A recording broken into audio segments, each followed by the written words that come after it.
Uning bu qadar kam so'zligi meni bir oz umidsizlantirishga boshladi. Qandoq qilsam uningga yiqib qolamankin? Hozirning o'zida bek to'la so'zlab uni zeriktirdim-ku deyman. Buguncha shu yetar. Uning bilan xayrlashib uyimga qaytdim. Endi yaxshi bo'ldi. Uning bilan tanishib oldim. Ammo bu odam u qadar kam so'z tursa, bu tanishlik qandoqmi taraqqiy qila?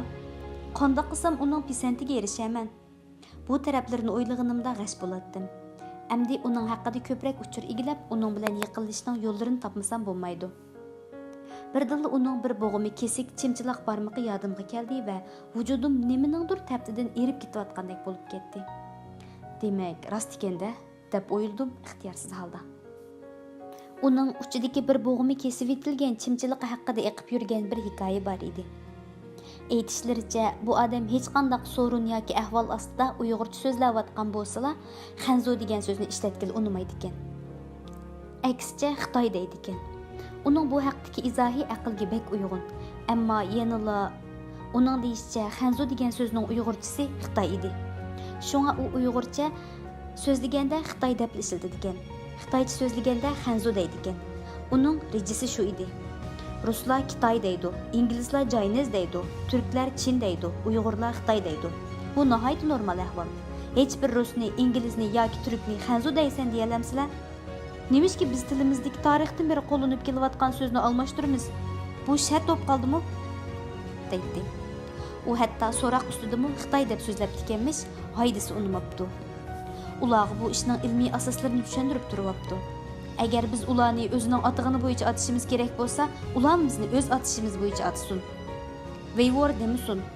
Dunyoda veyvor deydigan millat yo'q. Veyzudis texim bo'lmaydi. Vey deydigan millat texim yo'q. Ular o'z odati bo'yicha atsa xato bo'lmaydi ekan-ku. Biz o'z odatimiz bo'yicha atsak, nima xato bo'ldi ekan? Shuning bilan aktiv qolchidan biri sim kesadigan ambur bilan uning chimchiliqining bir bo'g'imini qisib turib, "Xanzo deb tuzitamsan yo'qmi?" debdi ekan Sabit apandi. "Men emas, sen tuzitishing kerak. Men to'g'risini devatsam, qandoq tuzitaman?" deb jahillik qilib turibdi.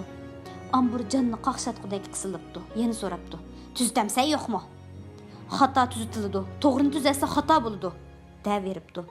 Mana shunday qilib yiliqi aktiv uning barmoqini uzib etgan ekanmish. Jarayoni haqiqatan shunday bo'lganmi? Buning bir nima deyish tas. Ammo shunisi paket edi. Uning bir barmoqining uchi haqiqatan kesik ekan. Ammo bu menga bir oz g'alati tuyuldi. Bu qadarmi johillik bo'lamdi? Bir eg'iz gapni rost qilaman deb barmoqdan ayrilish tazimi kira ko'tarmaydigan qahramonlikmi qandoq? Balkim boshqa bir jarayon bo'lsa kerak. Ertasi men Navoiyxonaga nonga bag'inimda Sabit apandini kuzatdim. Uning bilan tanishib qoldik deb og'zini tatbiq qilib yurganim bilan u menga tanishim deb qaramdi yo'qmi? Masala shuningda. Haqiqatdanmi uning menga diqqat qiladigan turi yo'q ko'rinadi. Allah ma odamni toza unutqaqmi yoki men cho'ng deganimidu? Balkim xayrliqdir. Yaxshimisiz? Salomatligingiz yaxshidir? Bugun havo yanada echildigandek emas. Qor yog'amdi nima ha? Dedim men bir oz o'zimga xushamat go'yliqdek tuyulib ketgan ahangda. Allohga shukr, dedi u yana shunday qisqa, oddiy qilib. Men shundala bu odamning qo'yiq dindorlik haqidagi hikoyalarni esimga olib, uning bilan bir musulmonning xushidek salomlashmasdan zamonaviylashib ketganimni. Xitoychadan tarjima qilingan salom so'zini deganimning to'g'ri bo'lmaganini bayqadim. Biroq nima amal? Biz otizm klimatida cho'ng bo'lg'achqa tilimiz shunga ko'nib ketganda. Shundoq bo'lsa-mu tirishib bu odamga moslashishni qaror qildim. Ammo shundoq bir ziyolining, hatto fanniy olim desimi bo'ladigan odamning qandoqsiga bu qadar dindor bo'lishini tushunolmadim.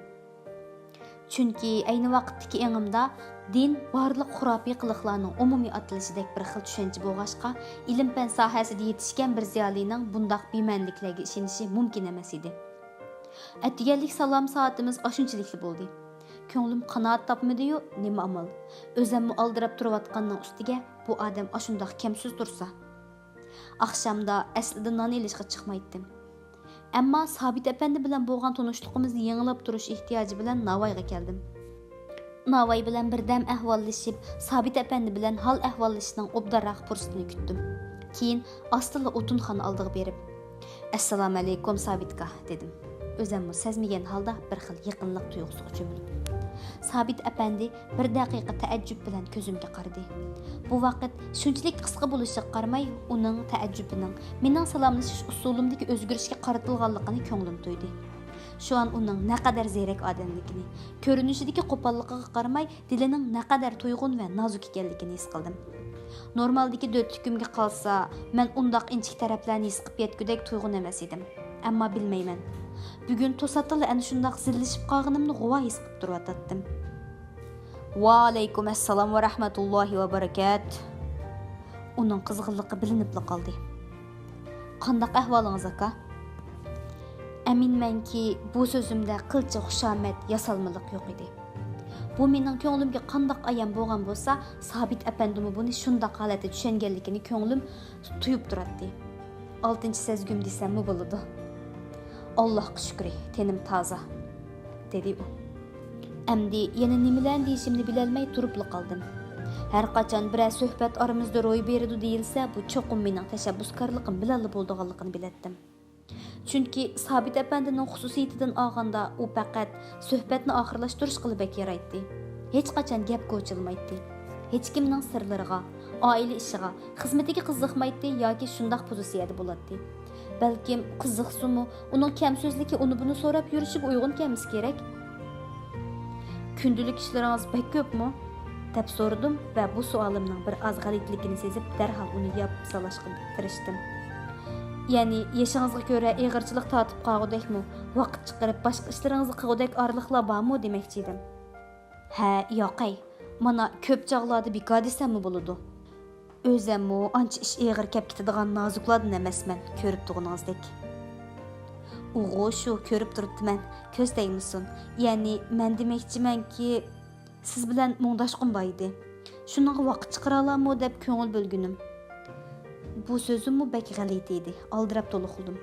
Siz bilan mungdashishni kim xohlamasin?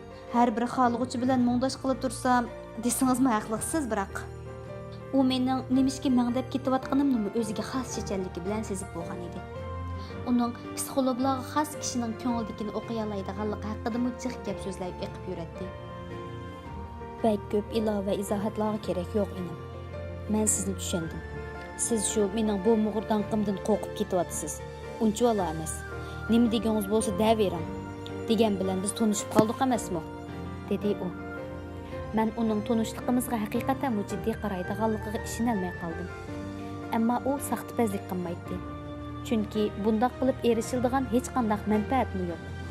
Uning ustiga bu odam anglagan hikoyalarimizda bek mutuz, tag'liqlarga xos tomtoqroq, takalluflarni bilmaydigan yoki xalab ketmaydigan, quvluq, shumluq deganni asla bilmaydigan yoki qilmaydigan samimiy bir shaxs edi. Deymanki, o'yshan degan tilimga ot bog'lang degandek bek tez bo'lib kelsa nima deb o'ylab qolarmikin dedim. Ha, bildim. Deganimdek mening shu sho'rliq etdim, dedi u o'ziga xos bir xil mayin kulgi bilan. Bo'lmasa bir oz vaqt kerakdek his qilsangiz unig'imi qarab boqasiz? Yo'q, unchavala jiddiyga olg'udek ishmi yo'q.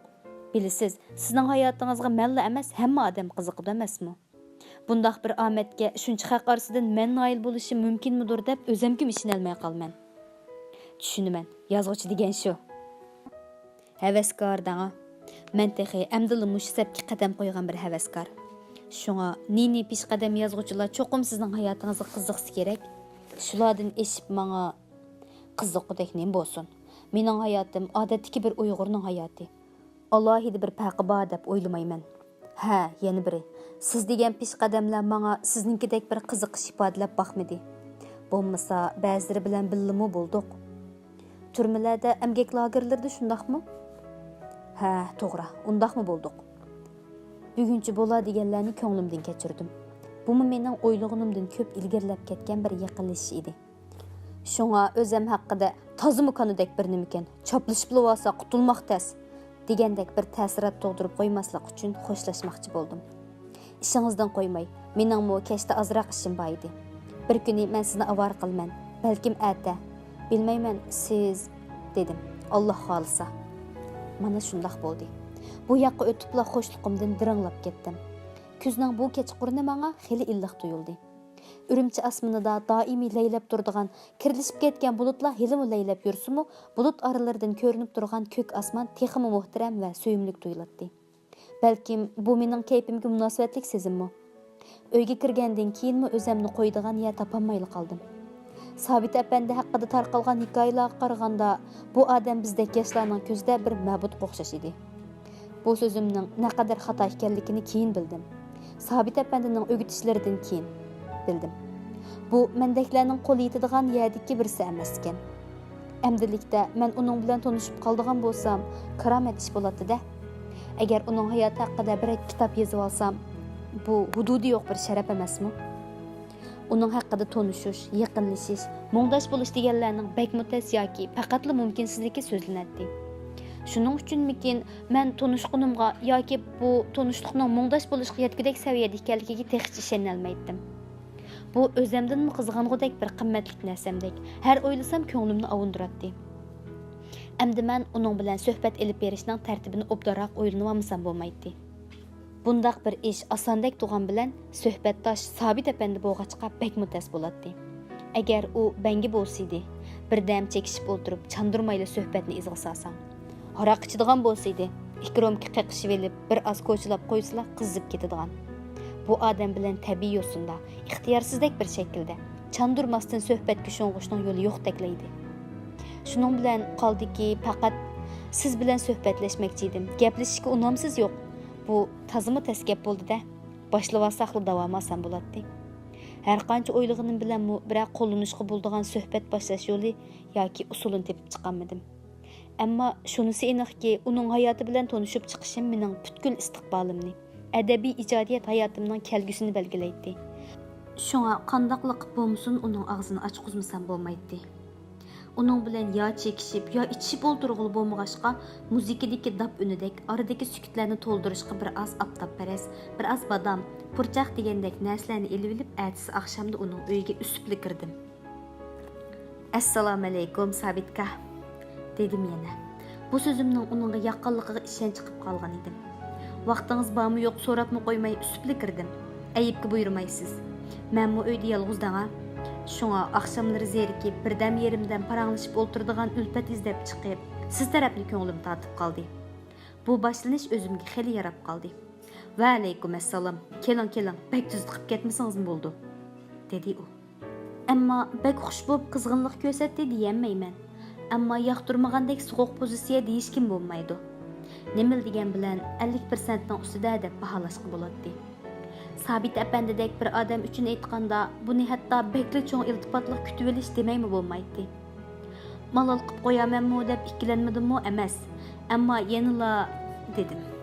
Uning tar ammo uzun uyining qarshi temiga taqalgan shira ustidagi ustal chirig'ining yeniqliq turg'ini. Shira ustida nimadir bir materialning ochiq sahifalari ko'zga cheliqib turg'achqa, uning bir ish ustida ekanligini jazm qilishga bo'ladi. Bu sababdan mening xijolatchilikim kuchaygan edi. Yazuvchi deganmiz erkib qolamdi. O'qiydi, yozadi degandek. Oqshomlari qildiganga nurg'un ishi bo'ladi deb o'ylayman men. Umugo rost. Ammo ba'zida odamning qo'li ishqa bormay, odam xumadab qoldigan ishlar bo'ldi emasmi? Vallah uyda yo'q bo'lg'ashqa. Bir ikkromkidan qiqishib oldigan do'stlarni ko'nglingiz tatmay qopti ekanmi bugun? Uning bir ikkromki qiqishish degan so'zi bu qiliqni qildiganlarning og'zidan chiqqandek tabiiy emas. Xuddi Ariyadek uning og'ziga mos kelmayli chiqqachqa meni zangliq qilayotgandek tuyulib ketdi. Bir tarafdan xuddi usta artistning sahnada harakatning tilidan so'zlayotgandek qiziq tuyuldi. Shunga vujudim vijjidiq lab qilib uning qaradim. Uning chiroy ifodasi shunchalik sodda, shunchalik oq ko'ngillikni namoyon qilguvchi holatda edi. Shuning bilan bir oz o'zimga kelib, yenikkina tin oldim. U meni karvatga o'ltirishga taklif qildi. Karvat ko'ni bir yog'och karvatning qayta remont qilishdan vujudga kelgan yangi shakli edi. Uy sirtdan ko'rganimdek va faraz qilganimdek ash 120 santimetrlik tachuqnili ustini yepib, barliqqa keltirilgan ekan. Shunga bir kishilik karvat kenglikdan yoncha aran mang'idek bir tar araliq qoldirib, hammani egilib olgan edi. Bu tarchiqdan yanchi bo'lib texmi ichkariga o'tganda, u yoqda tamning to'xtagan yerda yeziq shirasidek bir nim bor edi. Bu yeziq shirasimi uyni yasib olgandek apchillik bilan yasib olinganligi mana men deb turadi. Aslida Şiraning yuzlik taxtili bo'lib, puti o'rniga ikki taraf tamg'ich ishlatilgan edi. Ustal ustida bir muncha qog'oz, bir radio qo'bullig'ich, bir necha kitob turgandek qiladi. Bir ustal chirig'ining yiqiqliq turg'undan qaraganda u menga ishga ketishdan burun Shira oldida bir ish qilayotgandek qiladi. Bir ish qilayotgan bo'lsangiz, kayfingizni buzib qo'ymagandiman, deb so'radim samimiylik bilan. Rostilla bu so'zimda hech rasmiyatchilik yo'q edi. İştep ketgudek bir işim bo'lishini naqadar arzu qilatdim. Ammo ishdagudek emas, zerikishdan bir ishlar. Uyning ustini ko'zdan kechirdim. Tomroq o'tinlar bilan yeyib olgan edi. Ammo shunchalik saramjon, shunchalik pokiz ediki, buni ko'rgandan keyin men o'zimning hiliqi tasdi erishgan, bolalarim ketib uzoq o'tmaydi eg'ilga o'xshab qolgan uyimni ko'z oldimga keltirib, ixtiyorsiz yuzim qizarib ketdi. Xudoga shukr, kirdim, joylashib oldim. Dastlabki gaplarni xili qamlashtirib o'zimga xili jon kirib qolgan edi. Ammo turibli yana gangirab qoldim. Endi nima desam bo'ldi ekan? Qanday qilsam suhbatga kirishvag'ili bo'la. Uyga kirgan mehmonga gap qilmasa, qo'g'lig'anlik bo'lib qolishni obdan biladi ekan. Shunga taladagi jimg'orlikqa qaramay gapni o'zi boshladi. Nashriyatda nima ish qilasiz? Ijodiyat bo'limini tahrirlik qilaman. Undan boshqa qilayotgan bir ishlaringiz bordu. Ya'ni ijodiyatlaringiz demoqchiman. Bor desam tilga og'udakmi bir narsammi yo'q. Yo'qmi emas, ushoq tushak shu. Tatalashtirib turman ish qilib. Ha. Siz tamoq chekmaysiz a? Deb so'radim, ko'nglimda suhbatga ichkirilashdan bo'sish eg'izini topgandek qilatdim. Yo'q, chekmayman, dedi u. Ammo qo'li bikabosili qiladigan birdan bir mashg'uloti bo'lgan mushtakni siqimdash, o'rib cho'rish, silash siypashni yana boshlagan edi. Shunga mening shuni imo qilayotganligimni bilib, qo'limdagi mushtakka qarab, hamma odam shundoq deb so'rab turdi. Shundayman, chekmaydigan odamning doimli bir mushtakni qo'lidan tushirmasligi anglashilmas bir ahvoldek. Rost deysiz, ammo men buningga ilishib turgan bir aslilik tufayli hozirgacha ko'tirib yurman, dedi u. Qanoatimcha bu bek uzoq yil bo'lgan bir aslilik bo'lsa kerak, shundoqla nihoyat muhim. Ha, shundoq deyishkimi bo'ladi. Men buni 1934-yili bir qaytim Qashqarga o'tin sotqilib olganda, o'tinimni setib bo'lib, shahar cho'gilab yurganimda Do'tay Yamulning oldidan tepib olgan edim. Shu chaqda ikki tatib boqqanligingizni anglagan edim. Shundoqmi? Dedi u balalarcha qizg'inlik bilan. Xuddi shundoq bo'lgan. Men u chaqda Mamtili apandi o'ng'iroqda ochgan Darul Muallimida o'qiydim. Muhammad Qori Mashrab degan sho'x sazenda birodarimiz bor edi. "Kela bir chekim sapera chekib boq", dedi. Yana biri tutashtirib berdi. Bir tatibli qoqilib yutilib ketdim. Yana bir qaytimni ko'nib ketsan, deb chaqishdi balla. Yana bir tatdim. Texmi bak yutilib ko'zlarimdan yosh chiqib ketdi. Dal shu chaqda Mamtili apandi kelib qilibdi, men deb ketdim. Apandi shundoq chiroyli gaplar bilan samimiy ayibladiki, uning so'zlari yuragimga naqsh bo'lib o'yildi. Shuning bilan izoh tatqinimdan mushtakni tatilib etdim. Ammo ustozim mushtakni qo'liga ilib, bundoq tashlab etganlik bo'lmaydiganligini eskartdi. Ham bu mushu nasiyatning bir astligi bo'lib qolsin deb qo'limga bergan edi. Shundan keyin hech chekmadim. Ammo nurg'un narsamni yo'qotdim. Buni yo'qotmadim. Chunki bu mushtak bo'g'ashqa xalqning buni ilvog'isi kelmasi kerak. Masalan, tutqunlik hayotimda faqat oxirgi qitimda bir qo'limdan tatib ilib, o'shtirib etganini hisob qilmaganda. Men xuddi shundoq anglagan edim. Ammo takror so'radingizmi? Chunki osh kechmish hayotingiz haqida gap teshish uchun mushuningdan boshqa choram bo'lmadi. Xuddi Nasriddin apandimning g'alvirni bermaslikka suv ap qo'ygan degandan boshqa bahonasi bo'lmagandek. Ha, bildim, dedi u mening yumurliq gap qilishga tirishib avor bo'lganimga yarasha. Adab yuzisidan miyqili kulib qo'ygandan keyin doimli g'amkinlik qaytdi. Sayfiddin apandim bilan o'sha Darul Muallimida saboqdosh bo'lganmi yoki boshqa maktablardan birga o'qiganmidinglar? Saboqdoshligimiz shu yerda bo'lgan, ammo tanishligimiz aslida bor edi. Ya'ni otishdagi bir necha o'qimishliq yosh aralashib turardik. Ba'zan mushoira qilardik. Shu chaqdagi saboqdoshlaringiz ichida ajoyib sarxil yigitlar bo'lganligini uyoq-buyoqdan anglabmi qoldik? Ammo ularning oxiri nima bo'ldi keyin? Hozir hech biri yo'qmi? Bir qismi shu chog'dala 1936 yili Sovetga o'qishga chiqarilgan. Sayfiddin shularning biri. Ya'ni bizning Sho'ruqdin Muhammad Qari degan biri bor edi. U hozir qaramayda. Anglasam ko'z ojiz bo'lib qopti. Qog'allari Mamtili apandi shahid qilingan yillar to'pi bilan tutqun qilinib, zindonga tashlangan. Shu yili kuzda hammasi shahid qilindi. Biri mutrek chiqmadi. Mening kutgan yerimga yaqinlashayotgan bu suhbat temasini qochirib o'tmaslik uchun tirajdim. To'pi bilan bu qandoq bo'ldi? Yana mening hayron bo'layotganim nemishqa siz bu to'pga yo'q bo'lib qolgan? Rostini desam, bizning haqiqiy suhbatimizning to'g'ini mush savolim bilan echilib ketgan edi. Sabit apandi hikoyasini rasmiy boshlaydigandek qiladi.